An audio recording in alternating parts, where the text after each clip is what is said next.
Қайырлы күн, 6 сынып оқушылары. Бүгінгі сабақта, яғни бүгінгі видеода ағылшын тілінен workbookты түсіндіріп беретін боламын. Яғни бізде 42-43 беттерді талқылайтын боламыз. Видеоны көріп бастамас бұрын каналға тіркеліп алайық. Және де келесі видеоларды тек каналға тіркелген оқушылар көретін болады. Сол себептен қазір тіркеліп аламыз. Енді бірінші тапсырма exercise 1, яғни food and drink.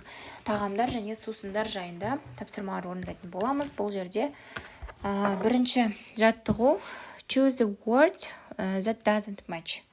Яғни бұл жерде артық сөзді табуымыз керек. Бірінші cheese деген ірімшік, egg жұмыртқа және паста. Суреттегі неге сәйкес келмейді? Паста, я. Екіншісі fizzy drinks and juice sweets деді. Fizzy drinks дегеніміз газды сусындар, juice дегеніміз соктар, яғни бұл жерде бізде артығы sweets, тәттілер, я. Екінші fish, vegetables and salad. Fish дегеніміз балық, vegetables дегеніміз көкөністер, salad дегеніміз бұл жерде яғни салат, я. Бұл жерде fish деген балық деген артық болып тұр. Келесі үшінші crisps, chips and cheese. Үшіншісінде cheese артық, ірімшік артық, я. Төртіншісінде pasta, burger, rice дейді. Pasta дегеніміз кәдімгі pasta, burger деген бургер, rice дегеніміз күріш. Сонда бұл жерде артығы бургер екен, я. Кешірім сұрайым оқушылар. Бесіншісінде ice cream, meat and fish. Ice cream дегеніміз балмұздақ, meat дегеніміз ет, fish дегеніміз балық. Сонда бұл жерде артық, тәтті, ол балмұздақ екен, я. Келесі екінші жаттығу exercise 2, complete the list with the words. Яғни мына жердегі списокті сөздермен толықтыр дейді. Very healthy, өте пайдалы дейді. Not very unhealthy, пайдалы емес. Енді екі бағанаға пайдалы, пайдасыз деп бөлеміз. Very healthyға fish жатады, балық, beans, түрлі жаңғақтар десек болады, дәнектер, nuts, тоже дәнектер, water, су, salad, салат. Not very healthy, пайдалы емес, burgers, яғни бургерлер пайдалы емес негізі, chips, crisps, fizzy drinks, ice cream, sweets. Келесі, үшінші жаттығу exercise 3, complete the crossword. Crosswordты толықтыр дейді. Енді down дегеніміз бұл down дегеніміз жоғарыдан төмен қарай, across дегеніміз оңнан солға қарай екен, я. Енді жанға қарай, я. Енді бірінші сұрақ бойынша табамыз. It swims in the sea and you can eat it. Ол теңізде жүзеді және сен оны жей аласың дейді. Яғни ол балық, я, fish. Екінші, яғни бұл жерде down, жоғарыдан төмен қарайлар тауып аламыз. Үшінші, a hot food. Ол ыстық тағам дейді. You eat with a spoon. Сен оны вилкамен жей аласың дейді, я. Яғни ол бізде chips. Мына жерде сәл қате кеткен секілді. Яғни қасықпен жей аласың, вилкамен емес. Яғни ол soup болады, я. Келесі төртінші. This popular food comes from Italy. Бұл атақты тағам бізге Италиядан келген дейді, я. Яғни ол бізде паста. Келесі алтыншы. It's yellow. Ол сары дейді. And it comes from milk. Одан сүттен алынады дейді ол, я. Яғни ол cheese. Ірімшік, я. Енді across дегеніміз жанына қарай, я. You make them from potatoes. Сен оны картошкадан жасай аласың дейді, я. Яғни ол chips.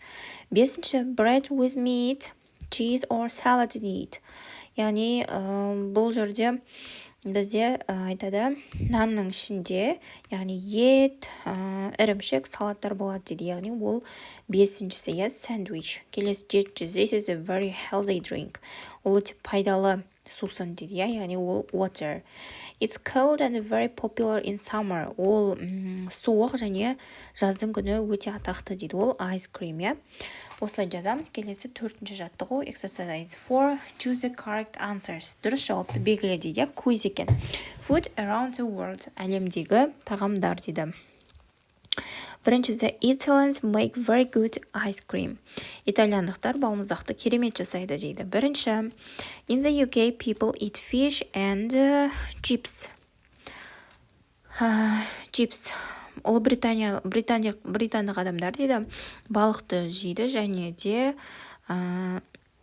және де бірде C chips жейді дейді, иә. Келесі екінші, in Japan there is a lot of food with rice. Жапонияда көптеген тамақтар күріштен жасалады дейді. An average American eats more than 100 burgers a year.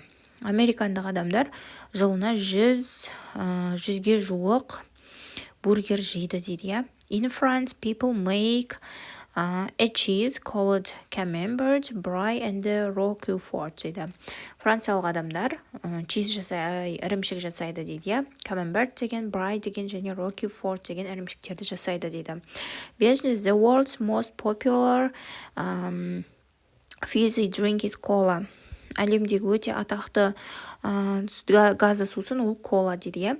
Алтыншы, Perrier and Vichy are the names of water from France. Яғни Perrier and Vichy деген сусындардың атаулары Францияда атақты дейді, иә.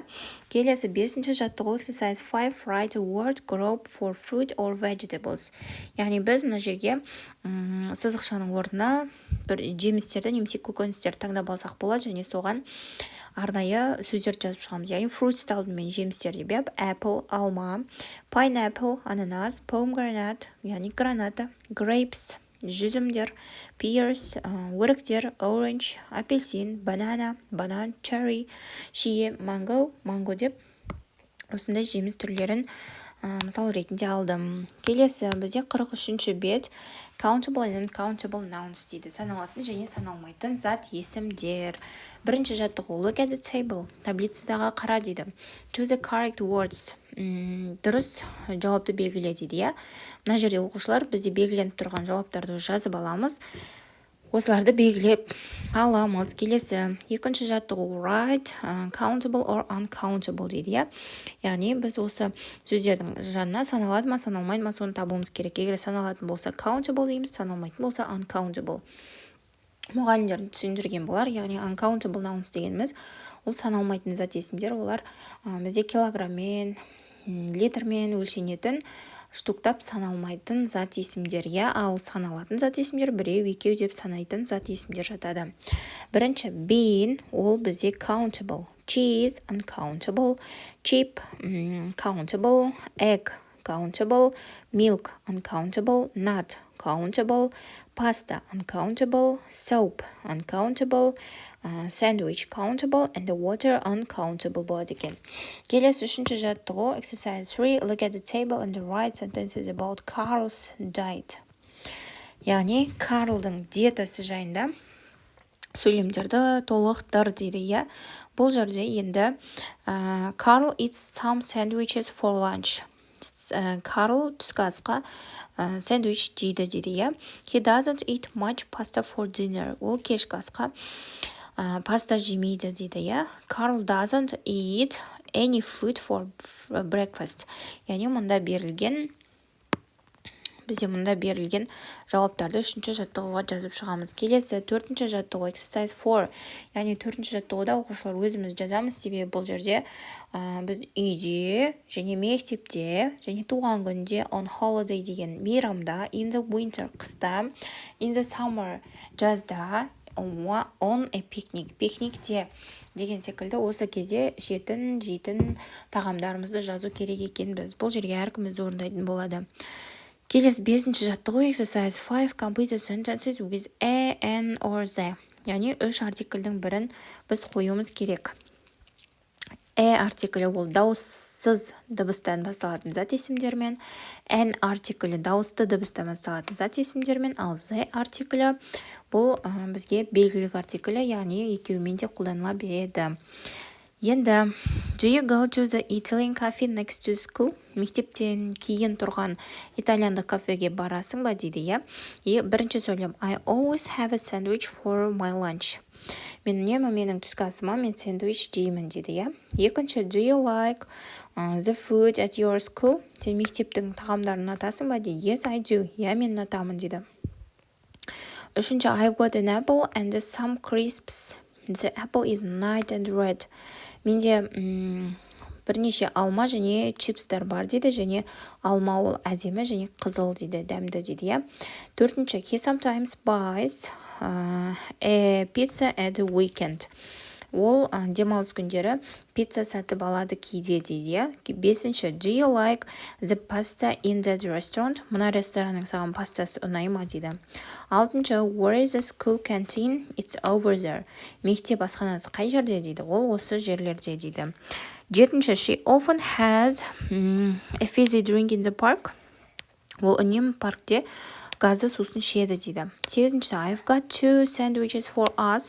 Менде бізге арналған 2 сэндвич бар. Do you want the cheese sandwich or the meat sandwich? Сен ірімшікпен жақсы көресің бе, әлде етпен бе дейді. 9. It's hot today. Бүгін ыстық дейді. Would you like an ice cream? Сен балмұздақ жегің келе ме дейді. 10. He's eating a burger and the chips for lunch and the burger is very hot. Ол түскі асқа бургер мен чипс жеп жатыр, және бургер өте ыстық болды дейді, иә. Енді оқушылар осы жаттығуларды жазып аламыз, және біздің осымен бүгінгі сабақ талдауымыз аяқталды. Келесі сабақтарда 44-45 беттерді түсіндіретін боламын. Сол себепті каналға тіркеліп алайық оқушылар.